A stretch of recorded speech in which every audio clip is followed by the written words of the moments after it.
what? It's so weird and freakish and unusual because it's not. It's just because it's out of the time continuum. If you take a piece of paper and draw a dot here and draw a dot here and flip it over, what do you got? You got a piece of paper flipped over with two dots touching one another. That kind of continuum right there. Hey everybody, it's me, Manic Mark, coming to you from the bunker system.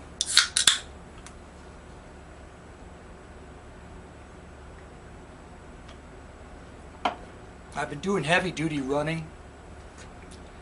I mentioned that before earlier in another video. It's between 5 and 6 miles. I just leave the house, I run down to the park and run the park. It's just excruciating, frankly, and each time, especially in this heat, each time I do it, it doesn't feel like, yeah. Sometimes they're better than others, but I'm 56 years old. But I must admit, and the reason I'm complaining, like I always do, is that I feel better the next day, and I've lost weight, and you know, but I've been exercising all my life, and I should know this. But at 56, I figured it's just been getting slower every year, and I didn't think I was going to be able to do anything like this again, frankly. So I'm kind of getting excited because I've pushed through 2 weeks of really heavy-duty running effort. Let's say, because running's misleading. I always say that. It's record day today, by the way. I'm going to start out with a story. Not the story I just told, but another story.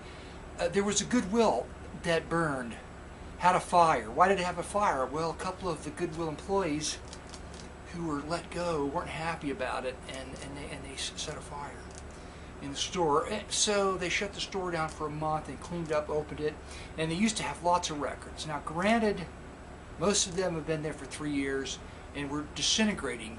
You could touch them and they would turn to dust. That's how much they'd been handled. Excuse me, I cut the part out where, woo, you know. Anyway, so I went back and I said, "Well, you put any records out?" "We haven't had a chance yet." "Oh, okay." It's a drive for me to get there, so I waited another month, went back, no records. I thought, well, screw it. I'll wait 2 months. Waited 2 months, went back. A few records in the front. I waited another couple months and went back, and there's still a few records in the front. Now, but that's fine. It's okay. I get down there and I'm looking through them, and there's actually a few good, well, records. Let's just say not well, good, yeah, but records you don't see normally. Like there was the Led Zeppelin album, like Led Zeppelin 4, and a couple other ones, and 3 picture records, like like Pac-Man and Puff and stuff, or some kind of goofy, like, well, it's records are $1, what the hell? And then somebody comes back and throws like 4 or 5 records in this little bit of down on the floor. They're kind of just tossed flat in this, and he says, "Well, they've got some records here today, but they're too expensive." And I kind of said, "What?" He said, "They're too expensive." And I was holding it, and I've been looking at these stickers I was seeing on them, and I said, "Is this a store sticker?" And he goes, "Yeah." The Led Zeppelin 4 album, they had $15 on it at Goodwill. The picture discs, from like the early 80s, I think, they were $10 a piece.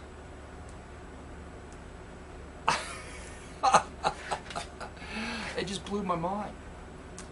And it's, like in a record store, if you're going to pay $15 or something, you're kind of standing up looking through some things. Usually the record, because they want so much money for it, it's in a plastic sleeve made to protect it. It's just insane. I've seen thrift stores do this, put really high prices on records, and they get trashed. People take the price tags off because they don't do it to all of them. Just the ones whoever in the back says, "Oh."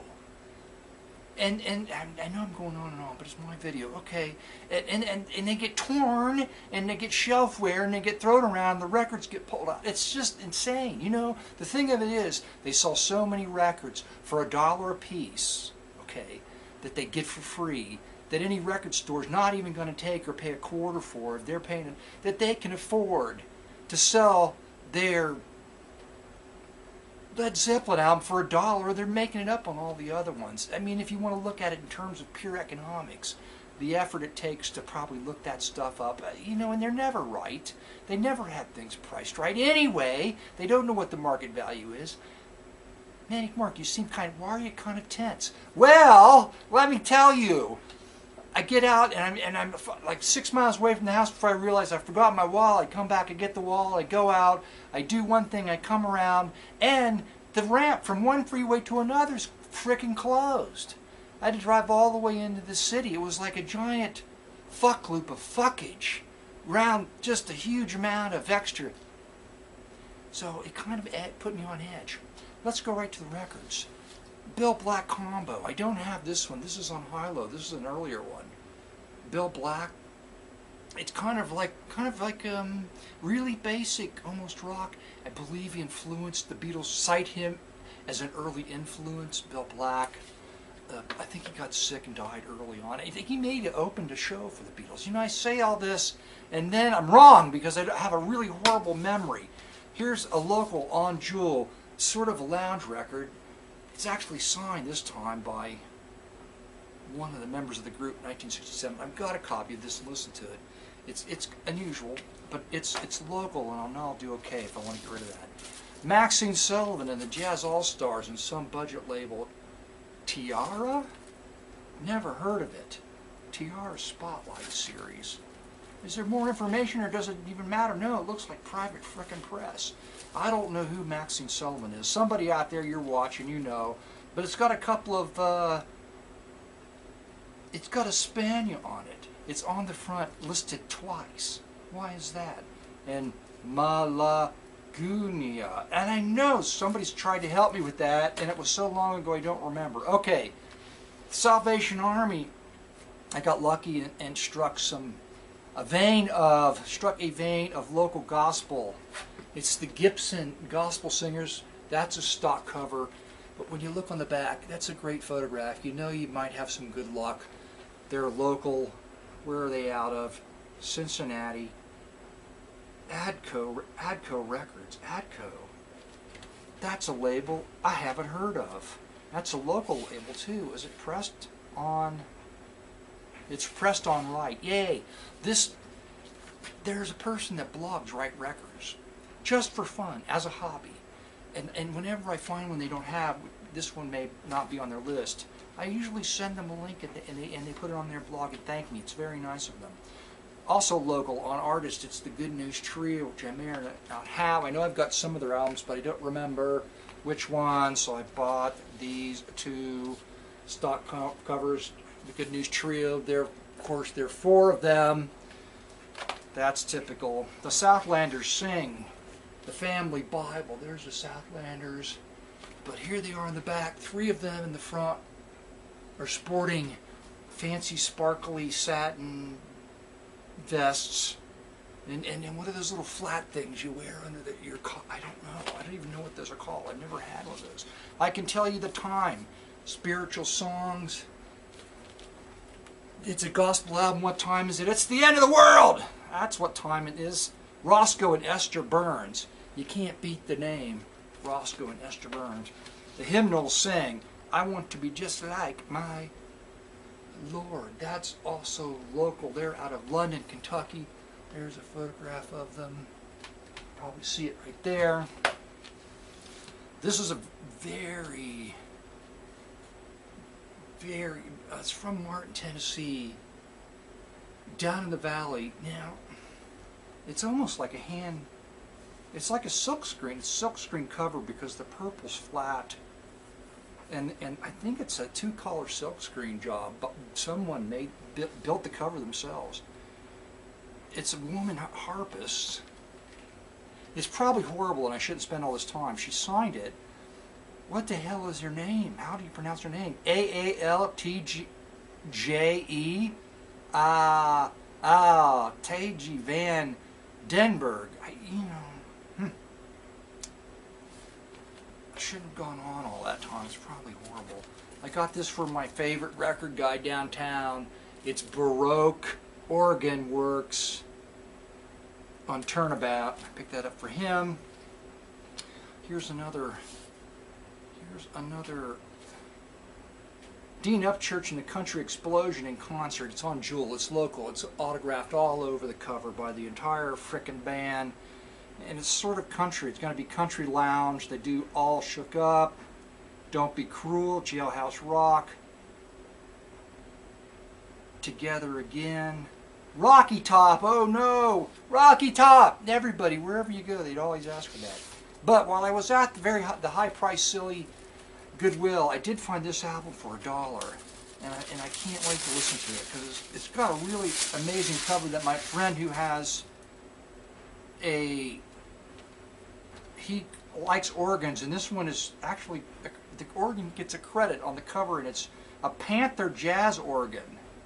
It's just so cool. The organ, the photograph, and the organ is just so space age cool. It's just great. The name of the title is The Groovy Organ Goes Romantic. That should be fun. Another monaural copy of Peter Gunn, Henry Mancini, super clean. Why I find so many of those, I don't know. I may have had this before and got rid of it because it was boring. I thought about that after I picked it up. But remember David Johansen? He from The Fugitive, right? That's when he was doing it. There, it's a Bad Habits cover on the back. He's smoking a cigarette. He was on The Fugitive. Was he The Fugitive? I don't remember. Anyway, he narrates some kind of sappy, sort of compelling story of love, secret moments, and tender emotions, backed up by the trade winds, orchestra, and chorus. But it's David Johansen of The Fugitives. I have no idea. It was $1. I picked it up. It's some kind of soundtrack to some kind of movie with Aldo Ray. Holy crap, I thought he was dead. Was he dead when he made that movie? Probably not. I have no idea. But it was just, it's a silly cover. Now, here's a local woman, a singer on the Bob Braun show, back when local TV had local talk shows, and they had like a staff of singers on staff.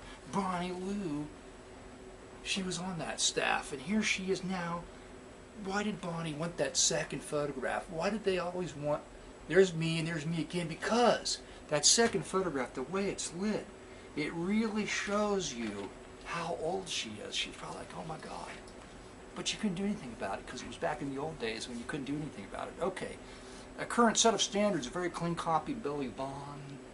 You think, Billy Vaughn, oh no, that's so boring. But I have no idea, but his later stuff was not like his earlier stuff, and there's a couple Billy Vaughn records I've got that's super cool. And that may be super cool. And it's super mine.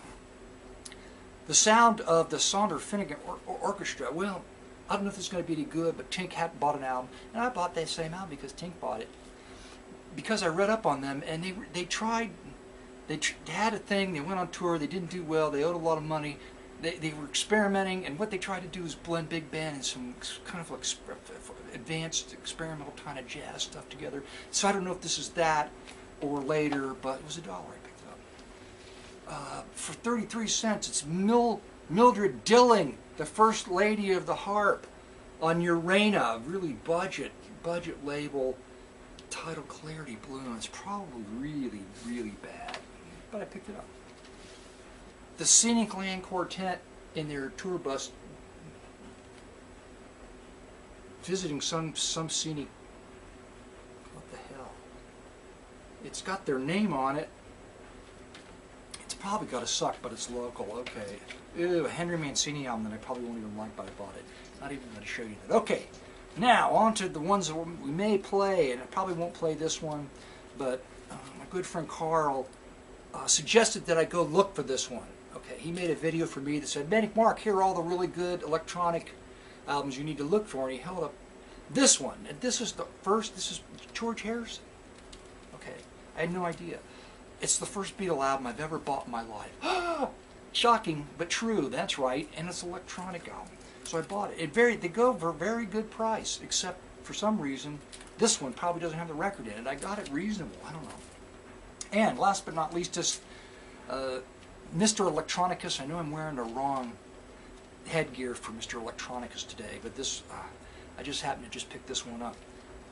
Why? I don't know. There's no story behind it. Should I tell us? There's no story. Yes, there is a story, but you've probably already heard it. I needed to adjust the damn thing. It's not sitting on my head right. It's highly uncomfortable.